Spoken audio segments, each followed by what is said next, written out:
Donc dans cette vidéo, dans un premier temps, je vais vous présenter un certain nombre de grands principes qui sont assez faciles à comprendre.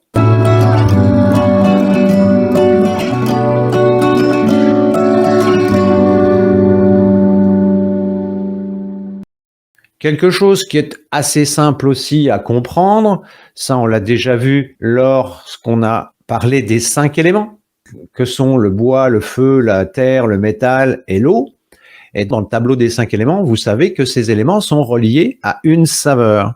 Et on avait vu dans ce tableau que un petit peu de la saveur va venir stimuler l'élément, donc l'organe qui est associé, mais trop de cette saveur va venir blesser l'organe.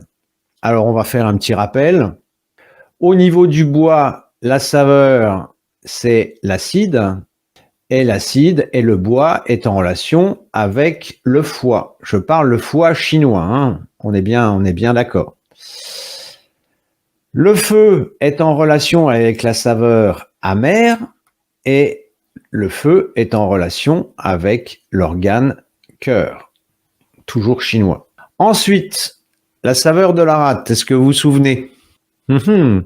Si vous ne savez pas, ce que je vous invite à faire, c'est vous imprimer le tableau, puis vous le mettez dans vos toilettes ou sur la porte du frigo ou au-dessus de votre lit. Voilà, comme ça, quand vous allez faire pipi, vous faites pipi utile. Donc ensuite, on a la rate, je raconte des bêtises. Donc la rate, c'est le doux. Alors ce qu'on entend par doux, c'est le côté un peu sucré, mais disons que le doux, c'est le doux des sucres lents, des céréales.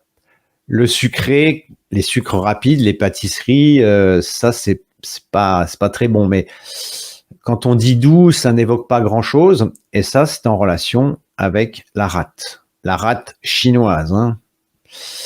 Ensuite, le métal. Eh bien, la saveur associée au métal, c'est le piquant.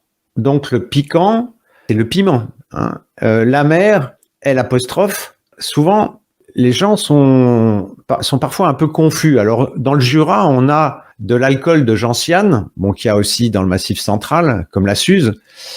Donc, la saveur amère, c'est la gentiane, c'est la Suze, hein, qu'on soit bien d'accord. Le piquant, eh bien, c'est en relation avec le poumon. Et puis, vous avez l'eau qui est en relation avec la saveur salée. Alors après, il y a des gens qui vont discuter, oui, mais c'est pas des saveurs, etc. Bon, on fait simple, hein. Donc les reins chinois qui sont beaucoup plus que les rognons, je le rappelle. Alors en dessous, vous voyez que j'ai mis tropisme. Le tropisme, c'est ce qu'on appelle l'orientation, c'est-à-dire ce vers quoi la saveur va plutôt se diriger. C'est-à-dire qu'une plante, en fonction de sa nature et de sa saveur, va plutôt se diriger vers un organe ou un autre ou plusieurs organes. Bon, ça dépend, parce qu'en général, une plante n'est pas 100% d'une saveur ou 100% d'une autre. Mais disons que pour faire simple, la nature et la saveur vont nous donner un tropisme, c'est-à-dire vers quel organe cette plante va se diriger. Je vous en dirai plus dans les prochains épisodes, parce que si je détaille tout aujourd'hui, vous allez me maudire. Voilà. Donc ça, on affinera un petit peu plus après. Voilà. Donc là, on est sur deux aspects qui sont assez faciles à comprendre et qui sont relativement indiscutables et qui ne prêtent pas à confusion. Et quand vous allez chercher sur le net là-dessus, c'est à peu près... voilà, il y a un consensus, on va dire, sur tous les articles qu'on peut trouver sur le net. Et pour finir, merci de mettre un pouce en l'air et de vous abonner, c'est ce qui nous aide le plus à promouvoir la chaîne. Merci et à très bientôt pour une nouvelle vidéo.